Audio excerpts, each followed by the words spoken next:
Do you know what Prophet Muhammad's mission or reason for incarnating on Earth was? Very similar to the Jesus person, just for a different region. To just bring a certain message to the particular the people of Arab at this particular point in time that were heavily involved with sacrifice and the other ideas that has become a presence in the post late stage pagan society that got off track. So the idea was simply to unify the people under a new idea and give them some set of morals, the same way that Jesus person did for the Hebrew people. I see. Now another question I have. According to Islamic tradition, Muhammad was visited while praying in the Hira cave by the archangel Gabriel, who provided him with the first verses of the Quran. Do you know who Gabriel actually was? They was simply a member of the Federation, and you might consider them today simply an ET, a human extraterrestrial being, like you also find your UFO contact literature so very often. Is he still alive, Gabriel? He is still alive, yes. He's a Okay, person from another world, that's all. I see. Now, I had planned to ask if the modern day Hira cave in the mountain Jabal al Nur, which thousands of people visit each year, is in fact the same cave where Muhammad met Gabriel. But the other day, class basically already confirmed that it is. So basically, do you agree with them? I agree, and I would also like to add that the cave was perhaps a little bigger than it is now, so it Okay, has transformed to a certain degree, but yes, there was indeed the possibility for them both to stand in the cave there and communication taking place, but however, Gabriel was also first sending something like a hologram before he entered the room physically, but yes, that's where they had contact. okay, cool.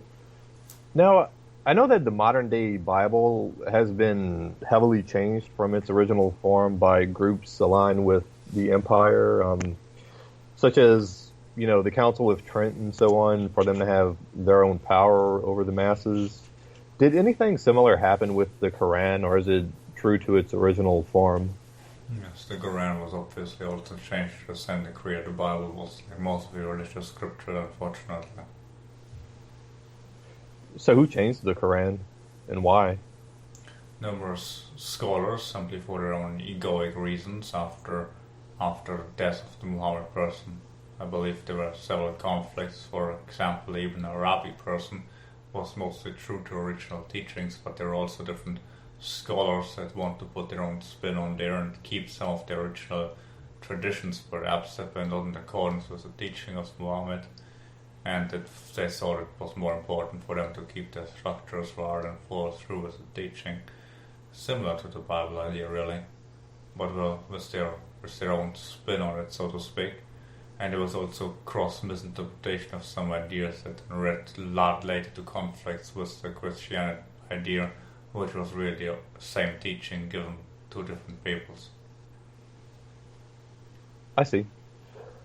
All right, another question. Uh, Today, the Grand Mosque in Mecca has a black stone set into its corner, which Muslims believe was given to Adam by God and then later to Abraham by Gabriel. Do you know what the true origin and history of this stone is? I believe that to be a part of a meteor that hit planet Earth at some point in time. So when you're referring to the dam, just some the reptiles originally spoke of previously, their idea obviously was not one Adam was created in God's image, but the creation of the human races on planet Earth was much more dramatic and yeah, hysterical, perhaps, if that's the correct term. The whole human species was created under much more trauma and pain, and obviously the stone came also from the battle between different, well, not necessarily just the battle, but from different spaceships that were also mining, and it more simply came from the same starry sky the people saw at the time. Today, you would likely compare Shungite or other meteorite stones to this, Not that it's made of this material, but it's a similar way it got to this planet. It was simply from meteorite. It didn't hit Earth quite naturally.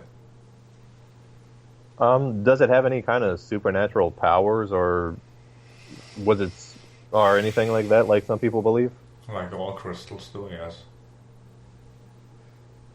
So I mean, what was so special about it? Like, why did people hold on to it? And I mean, not necessarily worship, but like, why is it such an important artifact? Same way most people on your planet for so long have worshipped everything and they're reminded of by the gods. Like Muhammad also therefore suggested very strongly that nobody should have picked him to avoid people worshipping him, because that's what happened to the Jesus person. So he wanted to take that one danger away from people to worship him, since he was fully aware that the people of Earth have a tendency to worship everything instead of concentrating on the message. Ironically, today there are people that are willing to kill others because they depicted the Prophet Muhammad person, when the real reason he wanted not to be depicted, what he did not want to have anybody focus on him so much and instead on the message. And yet again, people focus on him because he suggested that people should not focus on him. That's a great irony in most of your religious teachings. There's perhaps a tendency that could not be avoided in your people until you grow up, which is also the reason why there was that quarantine established after his death. You mentioned a quarantine, and perhaps you just touched on what my next question is about to get at. So Muhammad, as you probably know, is known as the last prophet, and even during his lifetime, he referred to himself as the last prophet, meaning that he was the last of the Abrahamic prophets that God or Allah would use to spread his messages. So, I mean, why were there no other prophets after Muhammad, such as in modern times or in other regions of the world? Did that have something to do with the quarantine? The main reason for this was the quarantine, and Muhammad was fully aware of that because that's what he was told, and he was something like what you might consider a reincarnated person, like a starseed. And there are again contexts, obviously, but nowadays they're not interpreted as prophets anymore, even though I'm fully aware there are certain people in your world, like obviously, for example, the Billy Meyer person, or the Alex Collier person, or the Corey Good person, that have something like a message they want to teach other people. But ultimately, it's a similar situation to back in the day, so to speak. It's just now you interpret those messengers much differently. So, when was this quarantine put in place? Around the time of Muhammad. Can you say like who made this decision and why? Numerous people at this particular point were in charge of who comes and goes from your planet. Many of the Federation and the Empire also agreed to this due to their own reasons. But obviously this contract has been broken since then numerous times, as there have been battles even in the skies, and some of them have been recorded throughout your medieval times. Right.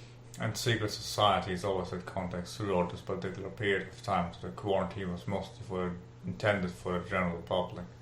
But your peoples have started to venture off into space again earlier than what you're officially taught. It's just that since then there's also been more availability for people from outside your planet to interact with people on your planet due to this achievement. Right. So, before the quarantine was put in place, obviously we had Moses, Jesus, and Muhammad receiving messages and teachings from somebody. I mean, we consider it to be God or Allah, but can you tell me, like, who exactly, shared these messages? Was it somebody from the Federation? Sometimes, and sometimes from the Empire. And sometimes for just different groups from the Federation or unaffiliated groups. That's how you get so many seemingly contradicting messages in your religions, because they all are ascribed to one God, but in actuality they very often come from conflicting parties. Right. Okay, Now, some traditions of Islam say that the people of Mecca asked Muhammad to split the moon in two to prove he was really a prophet, and then Allah literally split the moon in two parts for a while, and then joined them back together. Um, this isn't actually recorded in the Quran itself, but do you know if this event really happened? Not in the way it is narrated, but it was a spectacle. Um, can you elaborate? I mean, what happened? Was it just kind of like a screen image that somebody put on the people that were observing it? There was a battle going on. I don't want to get too much in details here because I don't want to put more strain on already a strange situation. Similar to the trick that the Moses person used with the staff in Egypt. So it wasn't entirely sorcery or just a screen image, but it wasn't exactly what people saw they were seeing either. And yes, obviously a spaceship was involved in this whole process. As most of those prophets were usually watched over, so they sometimes could travel so fast. That's the most detailed about this particular incident. Okay. Like, for example, when there was an object that moves in front of the moon and you have a new moon, right? But was it some kind of object in space that pretended to be the moon and then moved apart, or was it just kind of like a mental projection? It was actually an aerial phenomenon from what I'm aware of, but it was also a combination with what you might consider mental imagery, yes. Okay. I'm not exactly familiar with the exact details was at the time. But was it the moon itself that was actually involved? It was involved, yes. Okay. Or All right. rather, what people saw of the moon, something in between their eyesight and the moon made it seem like it was a split apart. Oh, I think I understand what you're saying. Mm-hmm. Okay. Cool. Interesting. Um, Now another question: does Muhammad have any descendants that are alive today? From what I'm familiar with, yes. Do they know that they're his descendants? Quite a few of them, really, yes. Particularly those that are in royal lineages. Cool. Um, is Muhammad really buried today under the Green Dome in Medina, like we believe? I believe so is correct. At least he has been buried there for quite a long time, unless someone has dug him up in the meantime, put him somewhere else. At least he has been lying there for throughout centuries. Okay, I see. Um, Now, are you able to exchange messages with Muhammad like you can with the Moses and Jesus person? Depends what you consider messages. The main Um, person that was incarnated at this particular form, yes, that's just as possible. It was not the same person as the Moses or Jesus person, but this he incarnated in Earth for the same reason, in the same fashion. well, I'm wondering, like, if you would be able to ask him if he has any messages that he would like to share with Muslims today or with the people of Earth in general. I mean, is that possible? Would you be able to do that?